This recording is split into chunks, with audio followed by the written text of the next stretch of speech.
Jesus contou aproximadamente 40 parábolas, histórias que sempre tinham um significado, uma lição. E dentre tantas histórias preciosas, essa que nós vamos estudar hoje foi a que mais me tocou. Sem dúvida, essa, junto com a parábola do bom samaritano, são as minhas preferidas, foram as parábolas que mais tocaram na minha alma e eu realmente espero que através dessa nossa reflexão de hoje, Deus possa tocar na sua alma como um dia tocou na minha, através da parábola do fariseu e do publicano. Nós estamos ao vivo, todos os dias nós começamos o dia na presença de Deus, isso é tão bom, isso tem sido uma renovação na minha fé. Desde quando nós começamos a fazer esse devocional, eu tive experiências extraordinárias com Deus. Eu estou falando com honestidade. A boca mente, de qualquer um. Os olhos não mentem. Veja se eu estou mentindo. Olhe nos meus olhos aqui. Eu tive experiências extraordinárias desde quando nós começamos esses devocionais. Todos os dias às 6 horas da manhã, a transmissão ao vivo, porém fica disponível para que você acompanhe em qualquer horário. Você já pode abrir a sua Bíblia, nós chegamos no capítulo 18 do Evangelho de Lucas, começamos lá no capítulo 1. Estamos percorrendo as principais histórias, parábolas, ensinamentos e milagres da vida do Senhor Jesus. Chegamos ao capítulo 18, estamos estudando em sequência. Por isso que se você está aqui pela primeira vez, vou te dar um conselho. Volta lá no primeiro devocional depois, começa a assistir, fazer uma maratona. Você já maratonou série? Sabe quando você começa a assistir uma série, você assiste 2, 3 episódios no mesmo dia? Você pode fazer isso, você pode ir lá no primeiro depois e maratonar para você chegar aqui no capítulo 18 junto com a gente, hoje no versículo 9. Esse capítulo 18 é tão precioso que nós começamos a falar sobre ele ontem, hoje vamos continuar e ainda amanhã estaremos no capítulo 18. Só na quarta-feira que vamos avançar para o capítulo 19. Parábola do fariseu e o publicano. Vamos ler? Pode deixar nomes para a oração aqui. Deixa o seu like, porque isso ajuda a divulgar essa mensagem para que outras pessoas também venham ouvir essa palavra que tem curado, que tem trazido direção e esperança a tantos corações. Pode deixar o seu like e deixar nomes para a oração aqui também. Vamos fazer a leitura, então? E disse também esta parábola a uns que confiavam em si mesmos, crendo que eram justos e desprezavam os outros. Então, vamos parar por aqui. Essa parábola que Jesus conta tem endereço, tem alvo, tem destino certo. Ele começou a reparar que haviam pessoas que, por causa das suas práticas, da sua religiosidade, se consideravam melhores do que os outros. E Jesus, que conseguia enxergar a alma, ele não enxergava só o lado de fora, ele conseguia ver o que estava no coração de cada um. Então Jesus conta essa parábola com esse endereço certo, com esse destino certo, para tentar abrir os olhos daqueles que olhavam para os outros de cima para baixo, para os religiosos que se consideravam os únicos merecedores da salvação. E aí vem a parábola. 2 homens subiram ao templo para orar. Um fariseu e o outro publicano. O fariseu era um religioso fiel que seguia tudo à risca com muito rigor, alguém que tinha um conhecimento gigantesco das Escrituras. Esse era o fariseu. E o publicano era um cobrador de impostos, odiado pelas pessoas da época, porque eles eram vistos como traidores, porque eles recolhiam os impostos e repassavam para os romanos, que oprimiam o povo. E nesse repasse de imposto, eles pegavam ali um dinheirinho para eles. Então, suponhamos, só um exemplo aqui, suponhamos que o seu imposto, o correto, fosse 5 denários. Eles cobravam 10, porque daí 5 eles repassavam e 5 ia para o bolso deles. Então, e as pessoas sabiam disso. O sol está batendo aqui, deixa eu virar para cá. E as pessoas sabiam disso, então as pessoas odiavam os publicanos. Então, esses 2 homens vão subir para orar.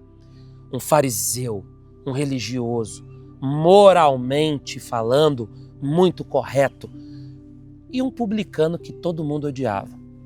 Aí vamos lá. O fariseu, estando em pé, orava consigo desta maneira: ó Deus, graças te dou porque não sou como os demais homens, roubadores, injustos e adúlteros, nem ainda como esse publicano aqui. Deus, eu quero te agradecer porque eu não sou como a maioria. Eu não sou como esse homem que está aqui do meu lado. Graças a Deus que eu não sou igual a ele. Eu jejuo 2 vezes na semana.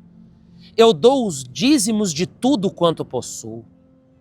Veja que ele fazia o que era certo. Ele foi ao templo orar, tá certo ou tá errado? Tá certo. Ele dava o dízimo, tá certo ou tá errado? Tá certo. Ele jejuava, tá certo ou tá errado? Tá certo. Ele não roubava, ele não era injusto, ele não era adúltero, ele não era enganador. Meu Deus do céu, tudo que ele fazia era o certo. Mas a forma como ele fazia era puramente religiosa e isso trouxe ao coração dele uma arrogância que tirou todo o valor daquilo que ele fazia. Ele fazia o que era o certo, mas da forma errada, com as intenções erradas, com o coração inclinado à soberba, à religiosidade. Tudo o que ele fazia perdeu-se o valor por causa disso. Aí tem a oração do publicano. A oração do publicano tem 7 palavrinhas. 7 palavrinhas. Que oração mais michuruca, que oração mais pequenininha. Em qualquer que seja a tradução, você vai encontrar 7 palavras, tá? O publicano, porém, estando em pé, de longe, nem ainda queria levantar os olhos ao céu, mas batia no peito dizendo: ó Deus, tem misericórdia de mim, pecador. O fariseu não fez nenhum pedido. O publicano fez. Qual o pedido que ele fez? Misericórdia. Deixa eu te contar uma coisa. Se você nunca precisou da misericórdia de Deus, fique tranquilo.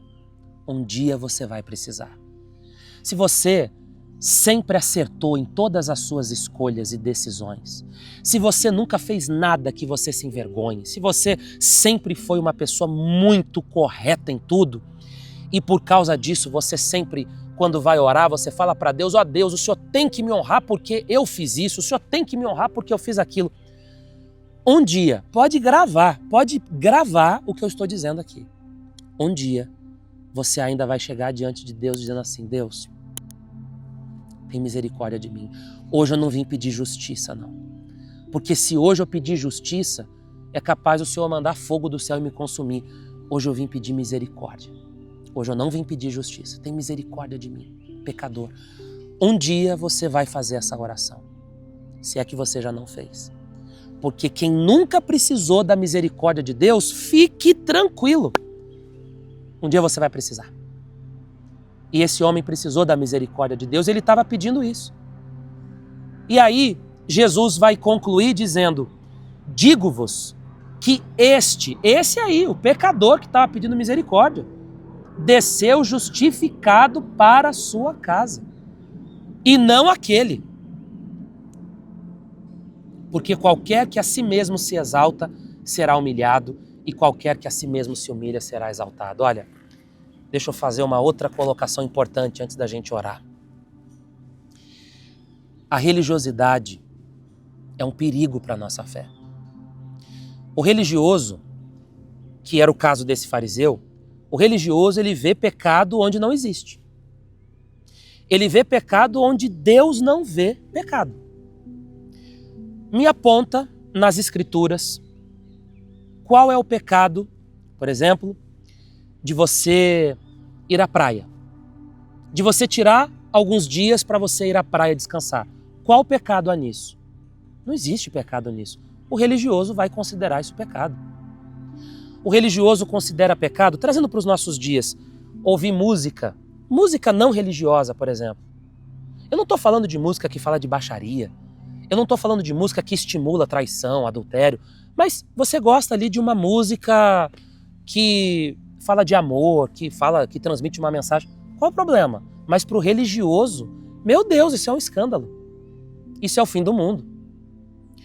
Qual é o pecado em você pintar suas unhas, por exemplo? Você gosta de pintar sua unha de uma determinada cor. Qual o problema? Mas o religioso ele vai ver problema. Não pode pintar a unha dessa determinada cor. O nome disso, se nunca falaram para você, é religiosidade. A pessoa, ela quer julgar a salvação ou a condição espiritual do outro por causa da unha, por causa da cor do cabelo, por causa do estilo de cabelo que ela usa, por causa das músicas que ela costuma ouvir, porque ela foi no final de semana para a praia, porque ela foi até um teatro, porque ela gosta de ler. Eu mesmo gosto de ler. E eu leio livros da fé, livros que falam de Deus, mas eu também gosto de ler outro tipo de literatura, de leitores seculares que são chamados. Qual o problema? Mas o religioso, meu Deus do céu, não, o meu único livro é a Bíblia. Tudo bem, você sabia que Paulo, quando estava preso, ele pede para que tragam para ele as escrituras e os seus livros. Ou seja, ele lia as escrituras e ele também lia outro tipo de literatura. Mas vai botar isso na cabeça do religioso. É complicado, é quase impossível. Ele tem uma mente totalmente fechada. O religioso, por exemplo, ele acha que se ele tiver contato com alguém que não pertence à mesma igreja que ele, ou à mesma religião que a dele, que aquilo vai contaminar a fé dele. Então eu vou dizer uma coisa para você, a sua fé é muito frágil. Porque eu posso muito bem conversar com alguém que vai sentar aqui agora nesse banco da praça onde eu estou e a pessoa, ela acredita que a vaca é sagrada e eu tenho certeza que ela não vai me fazer trocar o meu Jesus e agora eu vou passar a adorar uma vaca. Eu tenho certeza que isso não vai acontecer. E eu posso ter uma conversa com ela respeitosa, eu não vou ferir a religião dela, mas eu vou no final daquela conversa dizer, então, eu continuo com o meu Jesus, eu não vou trocar o meu Jesus, né? Agora eu vou passar a adorar animais. Se você é uma pessoa que, eu não posso ter contato com ninguém porque vai que aquela pessoa, ela vai contaminar minha fé. Então, eu sinto muito em te dizer, tua fé é muito fraca, a tua fé é muito pequena. Um diálogo, uma conversa, um vídeo como esse é capaz de desconstruir aquilo que você acredita, então você não sabe do encontro que você teve com Deus. Então, o religioso, ele vê pecado onde não existe. Você vai ver Jesus andando com pecadores, Jesus rodeado de pessoas que tinham uma conduta até reprovável pela época, pela sociedade, e Jesus estava ali tentando salvar aquelas pessoas. Imagine se agora a gente vai se fechar, se privar em nome de uma defesa. Eu estou fazendo isso para guardar a minha fé. Meu Deus do céu. Então, quem está perdido vai continuar perdido. Essa é a religiosidade. O religioso vê pecado em tudo. O religioso vê pecado onde não existe. Esse era o caso desse homem que subiu ao templo para orar. E subiu também um pecador. Mas Jesus disse, aquele pecador ali que pediu misericórdia, ele desceu justificado. Ele está mais perto de Deus do que aquele outro ali. Não é uma interpretação minha. É o que a Bíblia diz e o texto é muito claro. Cuide para que você nunca se torne um religioso, mas para que você viva pela fé todos os dias. Vamos orar agora? Vamos falar com Deus? Se você já deixou nomes aqui para oração, ótimo. Se você ainda não deixou, pode deixar. Vamos falar com Deus agora, vamos consagrar o nosso dia e a nossa semana. Meu Deus, em nome do Senhor Jesus Cristo, eu quero te agradecer porque há centenas de pessoas das mais variadas igrejas e denominações conectadas agora. Pessoas que querem te conhecer mais. Pessoas que querem conhecer mais a tua palavra. Nós não somos um grupo religioso, nós somos um time de fé. De pessoas que querem aprender mais de ti e que têm sede e fome da tua palavra. É isso que nos move. Deus, eu quero pedir algo especial nessa manhã. Não permita que nos tornemos religiosos, Porque o único grupo que o Senhor sempre condenou, o Senhor nunca economizou críticas, foi para os religiosos. O Senhor não fez isso com aqueles que estavam em pecado, embora o Senhor não aprovava a conduta pecaminosa deles, mas o Senhor estendia o convite da salvação para eles, mas o Senhor não fazia isso com os religiosos. Deus, eu não quero me tornar um religioso, nunca, nunca, nunca. Me ajude para que eu viva pela fé todos os dias e não em nome de uma placa de igreja. Jesus, eu quero pedir também pelas pessoas que estão enfermas, doentes, pelas pessoas que estão sentindo na pele a dor da exclusão, da rejeição, pessoas que estão sendo caluniadas, perseguidas, injustiçadas. Eu oro por essas pessoas para que o Senhor as fortaleça. Por quem está enfrentando uma depressão, por quem está enfrentando crises de ansiedade, ela se afastou do trabalho por causa disso. Jesus, tem misericórdia e compaixão dessas pessoas. Oramos por aqueles que estão desempregados e vão sair agora para procurar um trabalho. Pessoas que têm reuniões de negócio importantes nessa semana. Pessoas que farão uma viagem nesses próximos dias, que têm projetos. Senhor, coloca as tuas mãos sobre tudo que essas pessoas têm projetado. Eu quero consagrar o nosso dia e a nossa família, a nossa semana.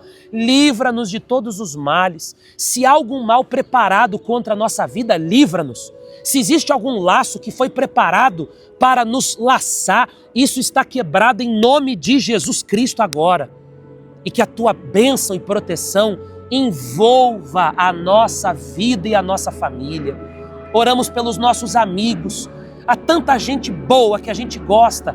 Há tanta gente que a gente tem um respeito, uma consideração tão grande, mas a gente percebe que aquela pessoa está longe de ti. Senhor, faça com que ela tenha um encontro contigo, que o Senhor se revele para elas.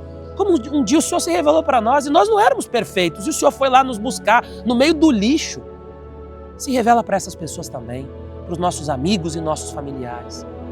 Pedimos a tua bênção e a tua paz, e que possamos caminhar pela fé todos os dias da nossa vida, em nome de Jesus. Respire fundo aí agora e diga amém, amém e amém. Que assim seja. Amanhã eu vou continuar falando sobre o capítulo 18 do Evangelho de Lucas. Começamos ontem, hoje estamos no meio, amanhã vamos continuar. Capítulo 18 de Lucas, que é fortíssimo, e vamos dar sequência depois ao 19, ao 20. Estamos estudando a Bíblia em sequência, porque aí não somos nós quem escolhemos o que Deus tem para falar com a gente. Ele que fala. Hoje o que Deus queria falar para você foi isso. Amanhã tem outra coisa que Ele tem a falar. Todos os dias acompanhe o nosso devocional. Tem acrescentado muito na minha fé e na fé de tanta gente. Eu recebi um vídeo do cantor Sérgio Lopes que marcou tanto a minha conversão, e ele até faz um convite para que as pessoas participem desse devocional. Eu fiquei tão feliz com isso. E eu sei que essa palavra tem alcançado pessoas que já conhecem o Senhor Jesus e outras que estão conhecendo. Compartilhe esse vídeo, pega o link, mande para alguém. Vamos abençoar a vida de alguém também. Deus abençoe. 12:00 tem a oração dos trabalhadores e 18h eu também volto aqui para fazer oração. Vamos começar um propósito de oração hoje às 18h. Deus abençoe.